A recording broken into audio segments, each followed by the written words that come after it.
All right, well, everybody, thank you so much for joining us during your lunch hour. We've got some fun stuff some fun data to bring to you today. So I feel like we first did this, what, like 3 years ago now? It was 3 years ago now, and so we were getting a little pattern going. We got a little something going on. So, when we first did this, we were talking about EVs are coming, and then we said again, EVs are coming. EVs are here. They're here. So now what do we do? So now what do we do? Yeah. Now what do we do with the EVs here? And as we see a lot more coming in the next couple of months. Yeah. So now what? That's us. This is us. We already got a nice intro. We gotta fix that. Okay. One thing I'll hit on right before the get-go, let's just get this out of the way. UAW strike, GM ratified this morning. Yes. Exciting. One's down, 2 more to go. The strike obviously is impacting sales and some production in September and October. It wasn't as long as the strike was in 2019, but it didn't affect as many plants. So there is an impact, but it's not going to be a super long impact. We will probably see a couple of products be delayed. Ford Ranger was supposed to, the current new generation Ford Ranger was supposed to have started production on September 19th, which was the day the strike started, 2 days after the strike started. So that got delayed. There might be a couple of others that get pushed down a couple of months. So we may see a little impact like that. But fortunately, I'm not telling a worse story about the UAW strike right now. We can move on from that. So I'll talk a little bit about where we are for U.S. light vehicle sales for right now, just where are we at. We're looking at 23 being at about 11% higher than 22. Good space. We finally have some more availability. We have some more production. Things are settling down, but we also have headwinds.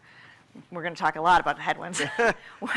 We also have some headwinds going. Jump a little quick? You jumped a little quick, but that's okay. I will just close that out by saying in 2025, we do see us back up at about 16.5, which is lower than we were pre-pandemic, but it's actually, before the pandemic, S&P Global Mobility expected that we would kind of back to about a 16.5 million unit year.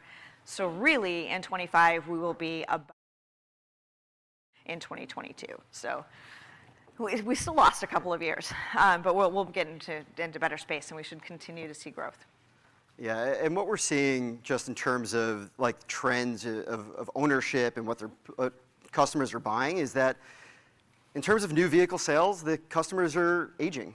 And these are very loyal customers, they're good customers, but it's a little bit concerning to see.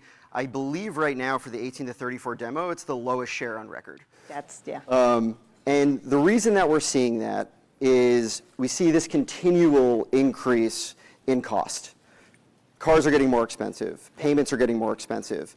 And those that can afford those cars are typically skewing older. They have better credit history. Better credit, they're more available, they have more flexibility in what they can buy and when they can buy. Right. And it's making a difference. And they also have, they have more history with the dealers. Yeah. And that has a big impact in the payment. So, we're seeing that continuously increase. And so I believe maybe it was last year at this time, we asked a question for the audience, which was all around vehicle availability and how that impacted buying decisions. So now things have changed a bit. Availability is giving way to affordability, right? There's more availability, but cars are getting more expensive. I mean, my own personal experience is that I was ready to upgrade. I was really excited. I was talking to a couple of different dealers, a car broker, and my payment would have basically doubled to a higher, a better model. Yeah. So personally, I had this experience. So I'm curious, quick question for the crowd. For those who would have purchased or leased a new car in the last year, who didn't because of affordability? Oh, wow, that's quite a few. That's quite a few. Wow. We have a follow-up for that. So if you did buy in the last year or so, did you make a change in the trim level decision, the model decision, the brand, the segment? Did you maybe choose a smaller vehicle so that you could give that price point down, or maybe some with a little less technology? Some people had that experience as well. Some early hands. Yeah, we're gonna. I think that we're gonna continue to see that be an issue, and it's an interesting one, partly coming out of pandemic, out of semiconductor shortage, when manufacturing really did skew towards high trim level vehicles, and now we definitely have demand for more mid-range and more lower trim level vehicles. Yep. Yeah, and so just more on the cost of ownership. We're seeing, if you look at Q2 of 22, like the loan payment year over year change was up 13.6%. For lease payments, that's up 16.2%. That's fairly unprecedented, I would say, in a very short period of time. We're starting to see that settle down a little bit now in 2023, but it's still an increase. These are continual increases. And I think that goes back to that skew of the older demographic is really in a better place, in a better position financially to afford cars. So for a marketer, there's a challenge, which is how do you retain that highly profitable segment of the 64, 65 plus, but then not disregard the new entrants into the market, those that are 35 to 64, who are such a core demographic. They are the bigger share of the car buyers, right, who might feel, at this point that they're slightly alienated. We can get Adam to buy a car now. Yeah. He was shied off from doubling his payment. How do we get him back into it? I'm open to deals. Anything you guys got, just let me know. That's sort of the issue right now. Yeah. I love that Genesis too. So maybe if somebody from Genesis can hook me up, that would be great. Let me think about it. So yeah, the affordability is the issue thing right now. But yep. We have some leasing. Yeah. So along that line, right? Historically, we're seeing high loyalty rates for leasing, right? 64% return to market for brand loyalty for lease customers versus 46% for those that buy. But the issue is that there are less lease customers coming into the market because 7-year plus year loans have nearly doubled in the last 2 years versus like the typical 5-year loan. So people are out of market for a lease for a longer period of time. So naturally, we're going to see less entrants coming in for new leases. And I think an interesting element about this slide too, this is a demographic, a data point that we look at and always have, but there's still chatter about who doing sort of more of a subscription service or really short. AutoNation, I think it was in the last 3 days, announced that they're coming up with really short lease periods, like a month, 2 months, 6 months, and letting people be able to flip them faster and get into new cars faster. And I feel like there's a little bit of a collision. There was just sort of this idea that subscriptions are going to be awesome and people are just going to buy a car, lease a car, and drive it and flip it in 12 months. They'll decide they want a different one, or maybe on Saturday they change it over for a day. And those models haven't really taken hold, and they really do clash with affordability right now. It is interesting though, right? Like the economic uncertainty, I think it impacts everybody, right? It's not just something that we see in the trades. These are real issues. And, I say personally for me, I was ready to go back into market and I ended up extending my lease for 6 months because I just needed more time to consider, right? So there is a bit of a waiting game going on. There is. So in terms of return to market loyalty, we're seeing some consistency, some balance in 2023, right? It sort of towards the tail end of 22 through the current period of 23. That's a positive sign. It is, because we had been seeing declines, and it was really related to that lack of availability. Yep. People were buying what they could and not necessarily staying loyal to a brand where they might have otherwise, which I think we talked about that last year, the opportunities that creates for marketers. But this year we see people, that's okay. This year with better availability, we are seeing loyalty rates behave a little bit more historically. Yep. Yeah, something interesting though on the loyalty front though is that we are seeing a significant shift into hybrid vehicles, right? So plus 61% gasoline return to market households that are purchasing hybrids, right? And I think this goes back to this idea that yes, EVs are coming, but it's still a lifestyle decision. It's still a lifestyle decision. And what was range anxiety is now transitioning into infrastructure anxiety. And does this actually fit my lifestyle? If it's not an additional car to my garage, is this going to be my primary vehicle? We're getting there. We're 100% going in that direction, but we're just not 100% of the way there yet. Right, we're not quite 100% of the way there. And the 61% number is an interesting number, but I'll also point out that our hybrid sales penetration right now through the end of September is about 7.1%. And EVs are at 7.4% right now. So we are still talking about 7% of the market going to the hybrids. But as you may have seen at the show today, there's several hybrids. Toyota's Camry is going all hybrid. Santa Fe hybrid is going to be there as well. Subaru just introduced their Forester. Next year it's going to have a hybrid. Hybrids are partially coming because of consumer demand and this whole issue about electrification. The other part is it's the regulations.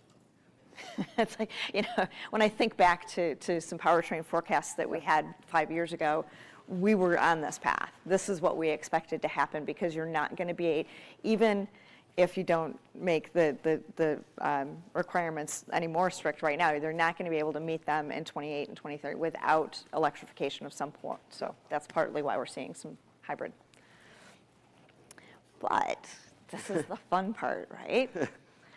EVs are here. Well, they're getting there. So when we talk about electric vehicles and brand names and model names in this chart and this theory that we've been working with, you kind of see an electric vehicle as a little bit different from an ICE. You're going to have to market it differently. You're talking somewhat to a different buyer, some overlap, but it's a different thing. So this is a model count by powertrain.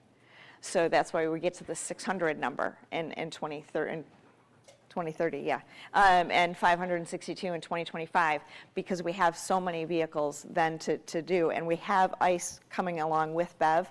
So you have Chevrolet Blazer and Chevrolet Blazer EV. You have Hyundai Kona EV.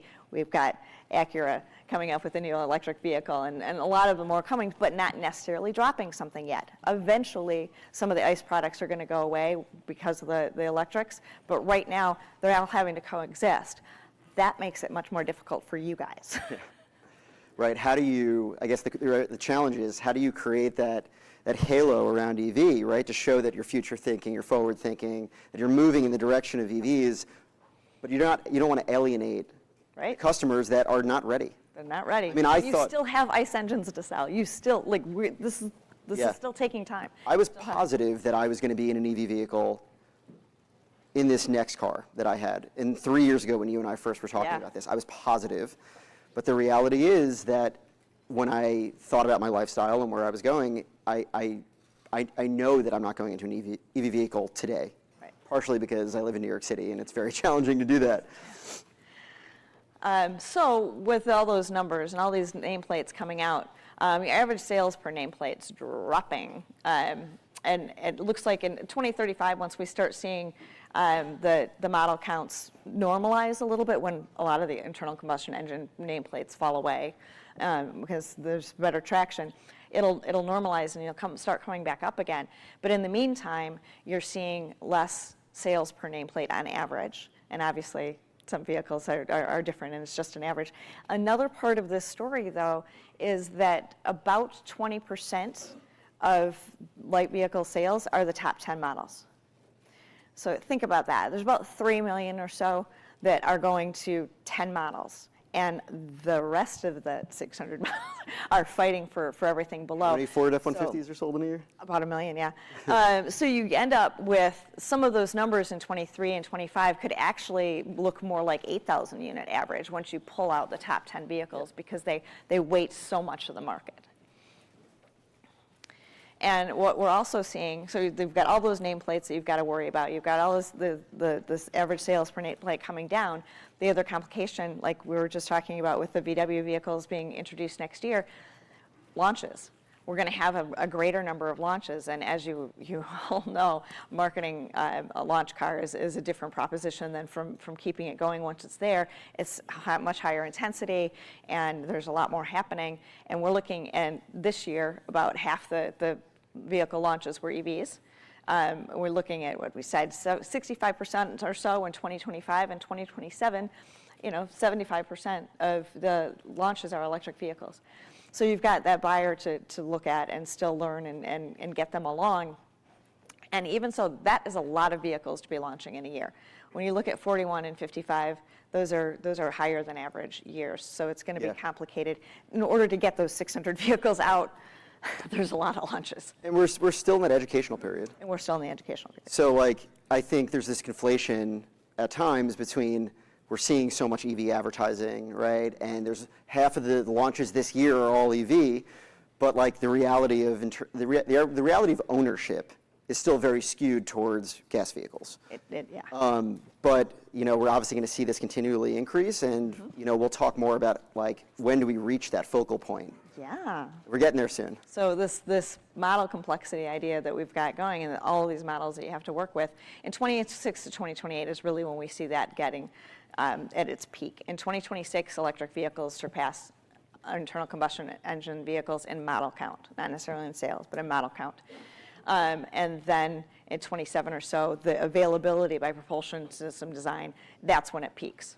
And after that, it starts coming back down. Again, as I mentioned, forward on, you will start to see some internal combustion engine vehicles go away.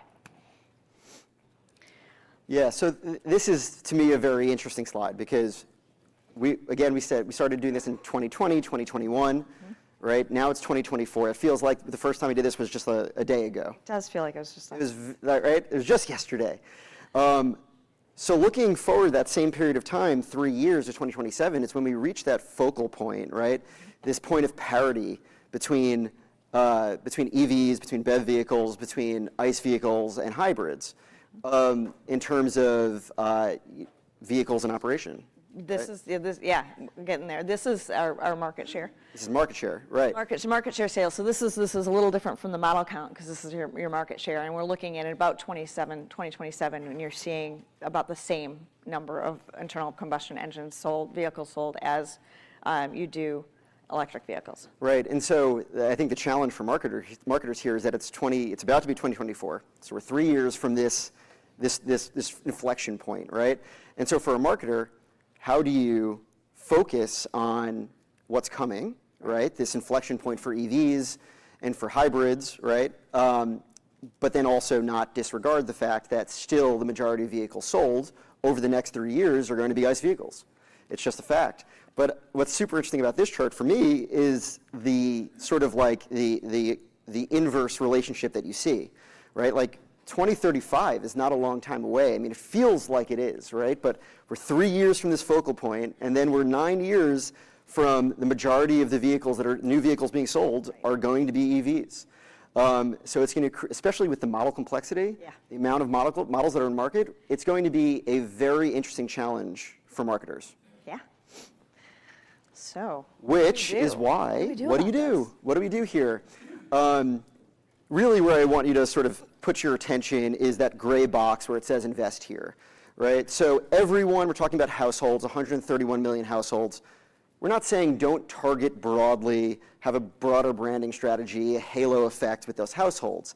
But in terms of actually investing your media dollars more efficiently and more effectively, you really want to focus on people that buy new cars, right? That sounds somewhat obvious, but you can take that a level deeper.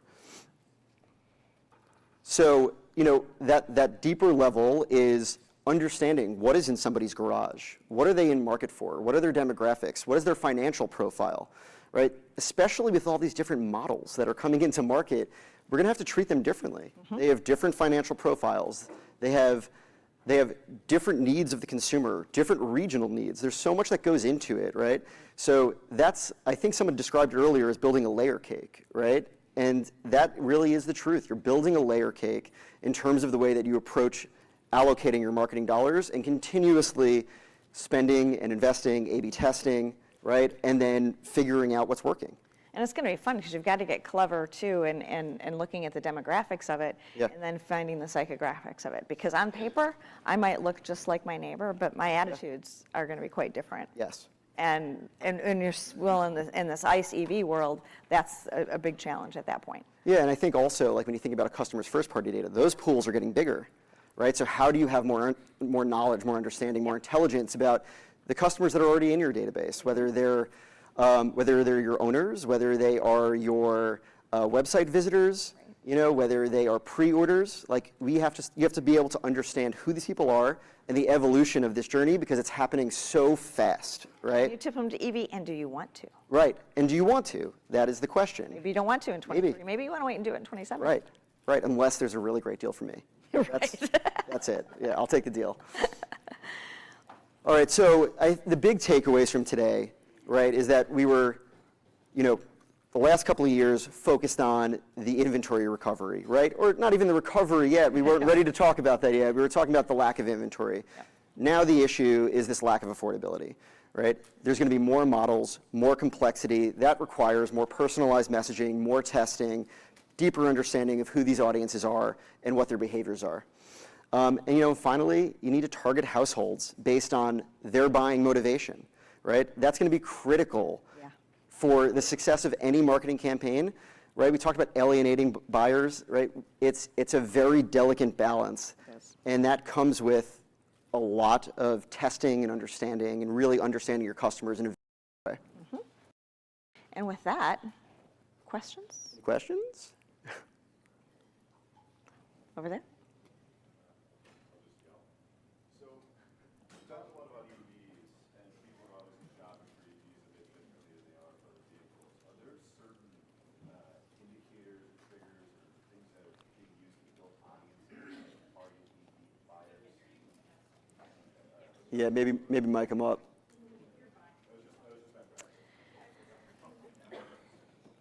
Nice job, Kevin Schwed of S&P. Yeah, so my name is Kevin Schwed. I work for Polk by S&P. But I wanted to ask a question because I think a lot of you are probably wondering the same thing. Yeah. We know that the electric EV is the big thing that's coming. It's here, like you said. We've identified different ways that people buy EVs compared to ICE vehicles, compared to hybrid vehicles. Can you talk a little bit about how those audiences that are created custom for EV buyers differ a little bit? Maybe some of the triggers that are in there, or how those should best be used? Yeah, absolutely. I mean, I think the thing with EVs, which is so interesting, is that it's new. So with Polk, we have this extended history where we're looking back in time, right, at 30 years of ownership history. There's not 30 years of ownership history with EVs. So there's a lot more that we have to take into account when we think about building an EV model. Yeah. Right? It's what are the demographics? What is their buying behavior, right? What is their lifestyle behavior, right? In conjunction with this transition from what does somebody look like when they go from an ICE vehicle into an EV, right? That is a natural, you have to go from an ICE vehicle into an EV. There's no other choice. Eventually. So when it comes to building those types of models, we have to take all of that into account, right? We can't just say, this person is in market for this vehicle because we don't have enough history, right, to just build it the same way. We have to take more into account. So at Polk, we built out 200 plus models, specifically just for EVs, right, with these other triggers in mind, right, to get to that more sort of robust understanding of what an EV customer actually looks like. But over time, that's going to course correct, right? The more we move towards that focal point of 2027, 2028, when we start to see more new sales and we have more history, those models will continuously normalize, and targeting an EV buyer will become increasingly more effective. It's effective now, it's crucial, but it'll just get better and better over time. And I think over time, one of the elements to remember is when you get to that point where you have half your market is electric vehicles, you're no longer, even before that, you're no longer talking to somebody who's an early adopter or a tech-heavy person. So some of your communications you're still going back to addressing what they need to live their lives. Well, how does it make them live their lives better in the same way that somebody wants their CRV to help them today? So there should be some triggers, and there should be some things that ultimately carry over. And in some ways, the buyer, what they want to do isn't changing that much. Once you get to that midpoint, when you've got the more saturated market. Yep, that's right. And it is hard. Is there another question? All right. Great. You're letting us off easy. Yeah. Thank you. I hope you enjoyed it. Thank you for spending some time with us this afternoon. Thank you so much.